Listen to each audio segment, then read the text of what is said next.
Advocate T S Ullas Babu നേരത്തെ ചോദിച്ച ചോദ്യം തന്നെയാണ്. സുരക്ഷ ഒരുക്കാൻ ചുമതലപ്പെട്ടവർ, നിയമപാലനത്തിന് ഉത്തരവാദിത്തപ്പെട്ടവർ ഇങ്ങനെ പെരുമാറിയാൽ മതിയോ?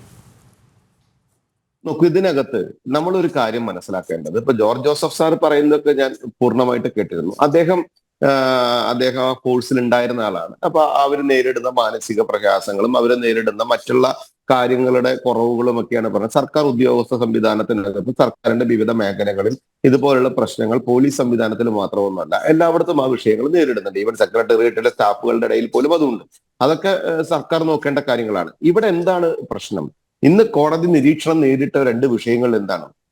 പോലീസിന്റെ നടപടികൾ അത് ഒരു പ്രതിയോടോ വാദിയോടോ വക്കീലിനോടോ എന്നുള്ളതല്ല, പൊതുസമൂഹത്തിനോട് പോലീസിന്റെ നിലപാടുകൾ ഈ 8 വർഷമായിട്ട് നമ്മൾ പരിശോധിക്കണം. സർ, തിരുവനന്തപുരം മുതൽ കാസർഗോഡ് വരെയുള്ള ജില്ലകളിൽ നടന്നിട്ടുള്ള ക്രൈമുകളിൽ നമ്മൾ എപ്പോഴും ഒരു കാര്യം രാഷ്ട്രീയത്തിന്റെ അടിസ്ഥാനത്തിൽ ഞാനൊരു കാര്യം പറഞ്ഞാൽ അത് BJP-യുടേതായതുകൊണ്ട് ഇമ്മീഡിയറ്റ്ലി അപ്പുറത്ത് അതിനെ എതിർക്കണം എന്നുള്ള ആറ്റിറ്റ്യൂഡ് മാറ്റിക്കൊണ്ട് നിങ്ങൾ അതിന് കൃത്യമായി ഒന്ന് പഠിച്ചേ. കേരളം എന്ന് പറയുന്ന സ്ഥലത്താണല്ലോ നമ്മൾ ഇരിക്കുന്നത്, ചർച്ച ചെയ്യുന്നത്.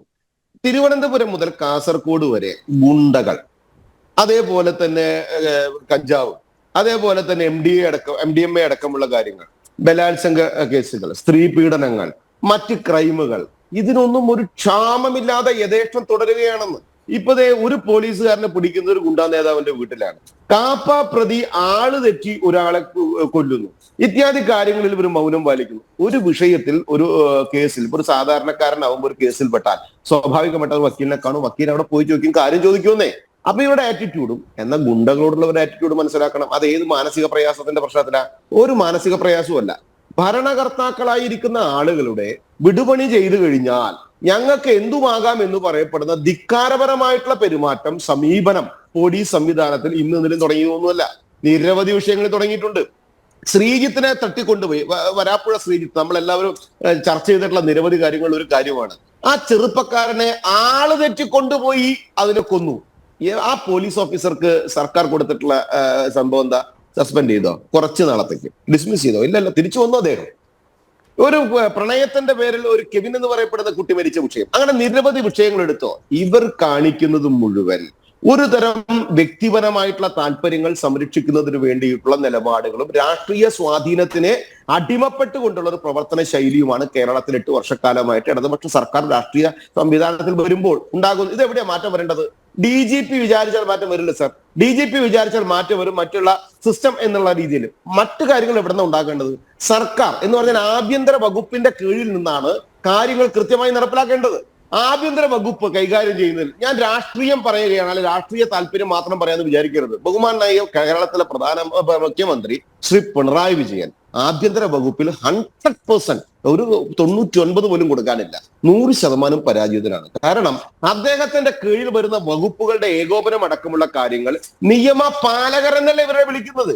ആ നിയമപാലനം നടപ്പിലാക്കേണ്ട വ്യക്തികൾ, അത് കൃത്യമായി നടപടിയെടുത്ത് കാര്യങ്ങൾ ചെയ്യേണ്ട വ്യക്തികൾ, അവർ കണ്ണടക്കേണ്ടവിടത്തല്ല കണ്ണടയ്ക്കുന്നത്, കണ്ണടയ്ക്കാണ്ടിടത്ത് കണ്ണടയ്ക്കുന്നു. അവർ കൈകാര്യം ചെയ്യേണ്ടത് ഈ വക്കീലന്മാരുടെ അടുത്തല്ല, അവർ സാധാരണക്കാരുടെ അടുത്തല്ല, ജനങ്ങളുടെ അടുത്തല്ല, സാധാരണക്കാരായിട്ടുള്ള സമാധാനപ്രിയരായിട്ടുള്ള സമൂഹത്തിൽ ജീവിക്കുന്ന ജനങ്ങൾക്ക് നേരെയല്ല, അവർ ഗുണ്ടകൾക്ക് നേരെയാണ് അക്രമം നടത്തുന്നുണ്ടെങ്കിൽ അവർ ചെറുതായിട്ട് അവരൊന്ന് ഭാഷ മാറിയെങ്കിൽ നമ്മളൊരു കുറ്റം പറയില്ല, അത് നല്ലതിനാണെന്ന് പറയാം. ചില സമയത്ത് അങ്ങനെയാണല്ലോ. അവർ ഒരു ബലാത്സംഗം കഴിഞ്ഞു വന്നൊരു സ്ത്രീയെ ഉപദ്രവിച്ച് വന്നവനെ തലോടി വിളിക്കണമെന്നൊന്നും നമ്മൾ ആരും പറയുന്നില്ല. ഒരു കഞ്ചാവ് കച്ചവടം നടത്തി ചെറുപ്പക്കാരായിട്ടുള്ള യുവാക്കളെ ദോഷത്തിലേക്ക് നയിക്കുന്ന ഒരുത്തൻ കൊണ്ടുവന്നാൽ അവന് പൂവിട്ട് പൂജിക്കണമെന്നും നമ്മൾ പറയുന്നില്ല. നമ്മൾ പറയുന്ന കാര്യം എന്താണ്?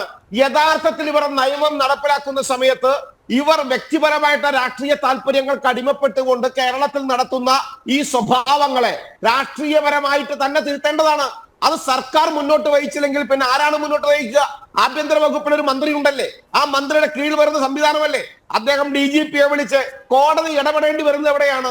ഈ വിഷയങ്ങൾ ജനങ്ങൾക്ക് പോലീസ് സ്റ്റേഷനിൽ പോയി കൃത്യമായിട്ടുള്ള കാര്യങ്ങൾ നടക്കാതെ വരുമ്പോൾ അവർ കോടതിയിൽ പരാതിപ്പെടുന്ന സമയത്ത് കോടതി കണ്ടെത്തുന്ന നിരീക്ഷണങ്ങൾക്ക് നേരെ നമ്മൾ നിന്നിട്ട് കാര്യമില്ല. ആ നിരീക്ഷണങ്ങൾ മനസമാധാന പ്രശ്നവുമല്ല, അവരുടെ റൂമുകളുടെ പ്രശ്നവുമല്ല, അവരുടെ സ്ട്രെങ്ത്തിന്റെ പ്രശ്നവുമല്ല, അവരുടെ ആറ്റിറ്റ്യൂഡ് എന്ന് പറയപ്പെടും. എന്ന് പറഞ്ഞാൽ എന്താണെന്നറിയോ? രാഷ്ട്രീയത്തിന് അതീതമായി ഞാൻ എല്ലാം വലുതാണ്, CI ആയാൽ SI ആയാൽ DYSP ആയാൽ എല്ലാവരും എന്റെ കാൽക്കീഴിൽ നിന്നോളം എന്ന ധിക്കാരപരമായിട്ടുള്ള പെരുമാറ്റം. ആ പെരുമാറ്റത്തിന്റെ അടിസ്ഥാനത്തിൽ വരുന്ന കാര്യങ്ങൾ അതൊക്കെ